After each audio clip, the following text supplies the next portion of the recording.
Hi there. My name is Amanda. If you're new here, if you're not, definitely you're my MVP for the show today. Well, this is the Your Take Show. Thank you so much for tuning in. It usually airs 6 p.m. every Sunday, and also the repeat can be caught on Mondays at 10:45 a.m. What do we do here? We talk about nutrition. We talk about the good side of food and the bad side of food and how we can better everything when it comes to food so that we can improve our health overall. So, on the show today, we're going to be looking at Paw Paw first in our food throne. So today, let's look at Paw Paw. Paw Paw is very interesting. Paw Paw is a food that is, first of all, a very soft food when it's properly ripe. So it's really eatable by any category of people, whether they have no teeth, or they have teeth, or they're old or young. So it's very, non-segregative in that sense. But then one important thing about Paw Paw that I really want for you to, consider and have in mind is it helps us to digest protein. So because it has an enzyme in it, which is proteolytic in nature really, called papain. And because of that, this is one very good way to make sure that you're digesting some of these foods that take long to be digested or are more difficult to digest by our body systems. So if you're the type that has been having gas, a very irritated stomach, these are some of the foods that you should be eating either before your protein food like meat or chicken. Those are some of the ones that actually take so long to digest. So you either want to have some of these foods like protein, like pineapple, before a meal or together with your meal, because you can use the juice that comes out of these fruits and actually tenderize these particular meats. So one way to make sure that you are still keeping your stomach healthy and, making sure that there is less burden being brought onto your stomach lining and, the intestinal work is having Paw Paw that has papain in it that's going to help you digest some of these very difficult foods to digest in our body systems. That's about it for Paw Paws. Let's go into our discussion room. Starting our discussion is Isaac. Isaac says, when someone has painful bones and they have been recommended to take calcium foods, which foods would you advise him or her to take? Now, calcium foods are quite abundant. We all know in dairy products, that's why they'll tell you to always take your milk, take your cheese, take your yogurt, because there's lots of calcium in there. But we do have calcium also in some cereals, and grains like millet also. So that's another way that you could have, your calcium. But I want us to learn also that there are a huge amount of this particular mineral, calcium, in nuts as well. So cashew nuts, nuts, almonds, macadamias, you'll find soya beans also, chia seeds, you'll find calcium. But the thing with them is they can also be counteractive because nuts and seeds have both a lot of minerals and a lot of vitamins in them. You'll find that they also most likely will also contain magnesium as well.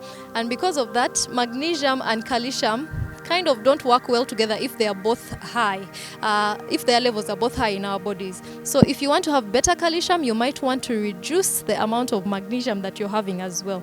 That's why when you're having nuts, yes, you can use them as a source of your calcium, but remember to eat them in moderation. Don't eat too much of them, because if you have so much magnesium as well, you might end up not absorbing this calcium very well. So yes, that's about it, Isaac. But on the Facebook page, we have definitely laid out a detailed response to this. All my social media platforms that you can actually, connect with me on, by the way. Facebook, it's Amanda Tweba as a Nutritionist. YouTube, it's Amanda Tweba as a Nutritionist. On Instagram, my handle is Food Witness. And then on WhatsApp, you can send in your inquiries and concerns via 0782 152610. So we're going into our second question from a partaker called Gloria. She says, I am growing fat, though I don't eat much. And the problem is that I don't exercise because I am exercise intolerant due to the chronic illnesses I have. Please advise me on how to lose weight. So Now, Gloria, that you say, you're exercise intolerant or you cannot really exercise because of the chronic illnesses, that means you have something that is lagging you a few steps behind when you compare yourself to others that are actually doing exercise. So you are going to have to work twice as hard to maximize on the other aspects that help us to lose weight. The best thing about, weight control, weight maintenance, weight loss, weight gain is that it's not a one factor that determines, this weight. It's a multifactorial, field or thing that we have to deal with. So that means, yes, there is food that you're eating, yes, there is exercise, but there is also your mental well-being. Are you stressed? Do you have underlying diseases? All those also affect, our weight. So you're going to have to focus a lot on the other parts of, weight loss, especially your mental health, so that your body can lose as much weight as it can without any hindrances, and also your hormonal health, and then also the food that you're eating. So your diet is going to have to, change a bit. It may not be that you're eating too much, but you might be eating little of the wrong foods. So still you do not help your body. So yes, you'll check out all the detailed responses down on the Facebook page, but that's it for now when it comes to the lessons that we have learnt. Our third one is coming in from Benedict Kanjako. I just want to say that this gentleman is a very ardent follower of this show, but also on the social media platforms. He really makes the pages vibrant, and yeah, we appreciate you, Mr. Benedict. So he says, I don't know whether it's medically acceptable, but eggshells harbor enormous amounts of calcium. I'm just thinking, if crushed into a powder and taken in porridge or food, could they offer a calcium boost?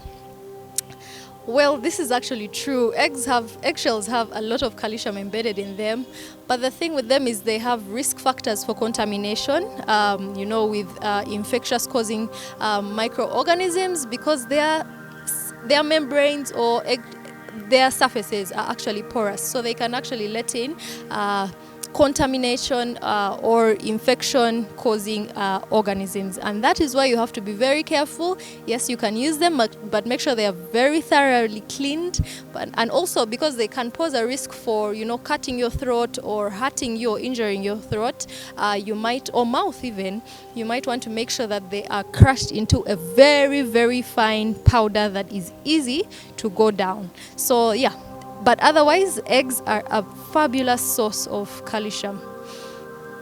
We are going now into our fourth question, and Helga is asking it. She says, I just started watching your show recently. I was asking about foods good for the hair. Also, is your hair naturally like that, or you relaxed it?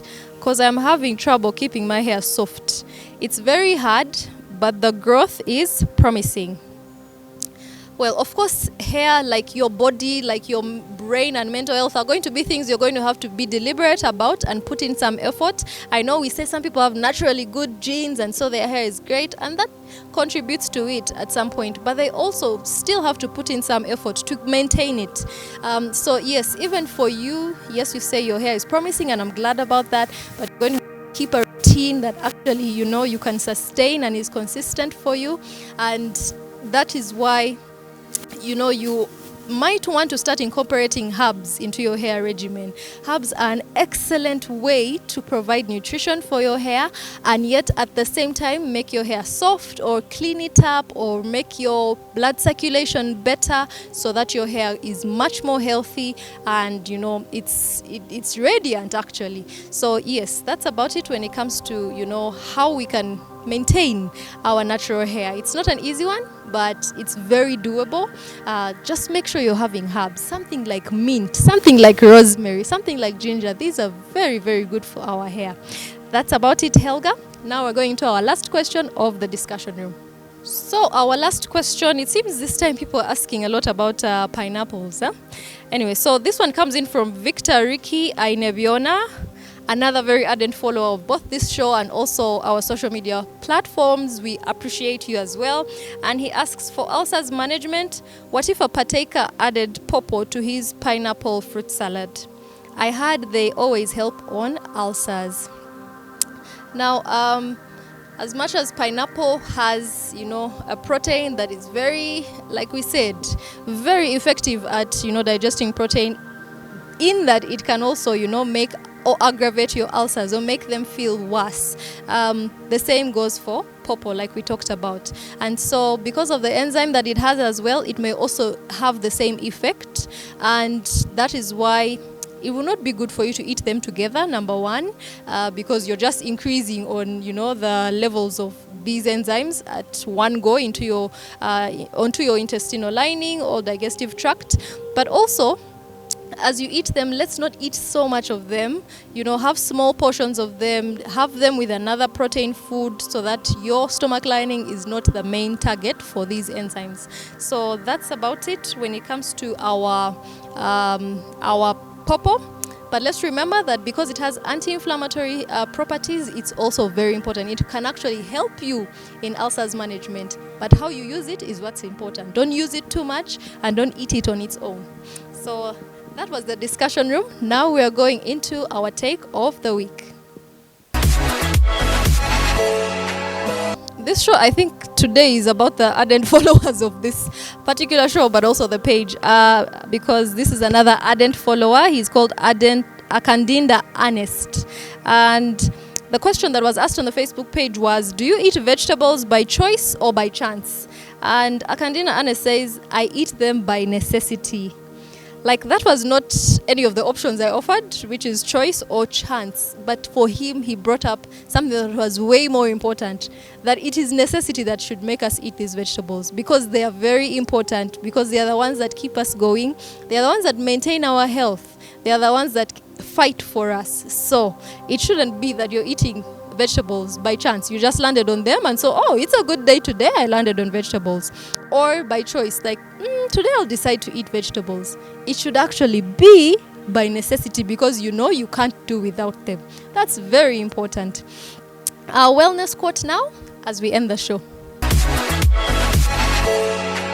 The wellness quote comes in from Leigh Hunt, and he says, the groundwork for all happiness is good health. I cannot emphasize this enough.